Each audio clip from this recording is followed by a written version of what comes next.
everybody, welcome back to our series, Lord of the Fries.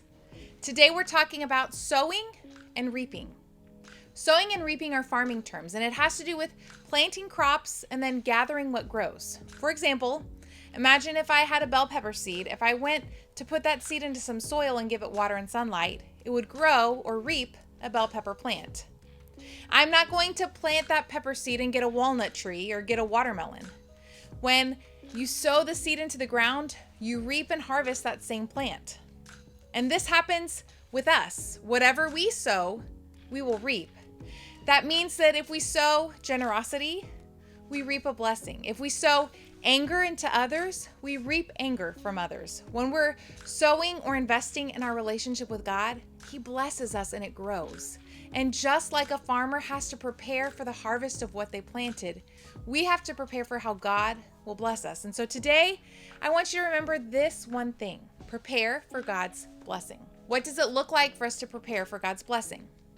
Number one, remember, you always reap what you sow. When a farmer is preparing to plant their crops, they don't look at a watermelon seed, plant it, and then hope that corn grows so that they can feed their family through the winter. That's common sense. Instead, they plan and they figure out what and how much they need. So what is it in your life that you need? Do you need friendship? Do you need to get healthy? Do you need to ace that test? Maybe you need a car. Well, so what do you do first? Are you just going to sit and hope and pray that those things happen?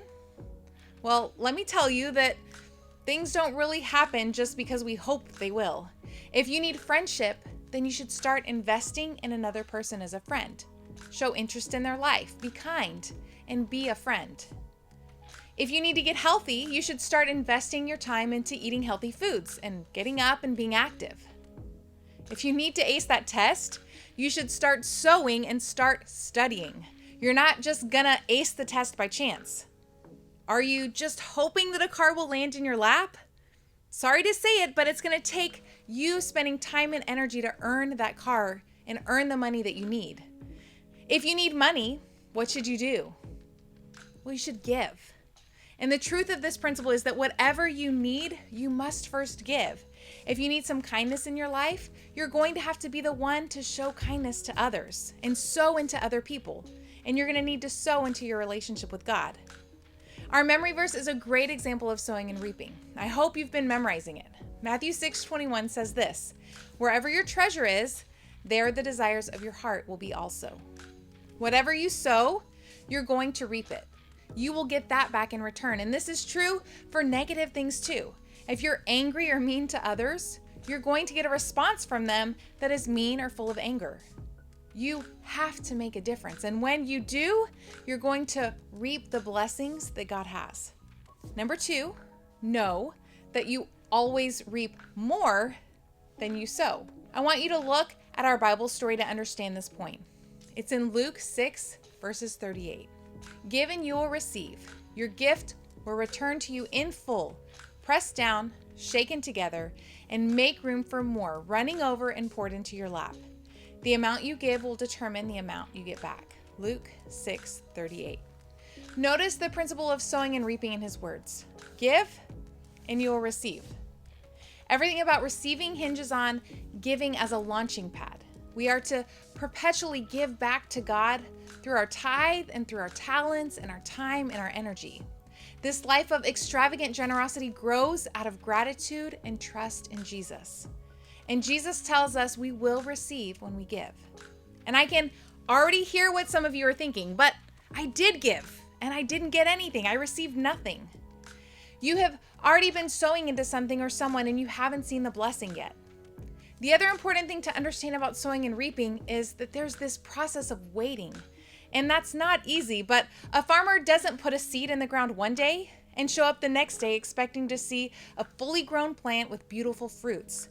It takes time for whatever was planted to grow. And the truth is, the things that we want God to bless, we have to give them to Him, and then we have to wait. It takes time and it takes patience.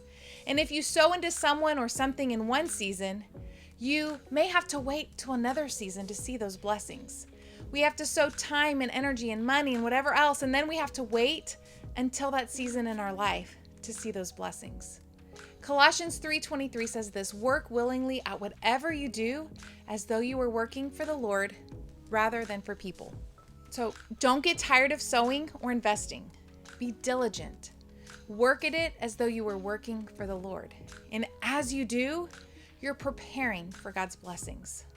I hope you feel challenged today to look at how you're giving, at how you're treating others, and how you're building your relationship with God. And remember that if you begin to sow the things that you want, like kindness or friendship, then you'll begin to reap good things. This week, I want you to make a list of all the ways that God has blessed you. And I want you to thank God for those things. And then I want you to find ways to begin sowing into the lives of other people around you. Ask God to help you give and to open your heart to Him. And remember then to prepare for God's blessing.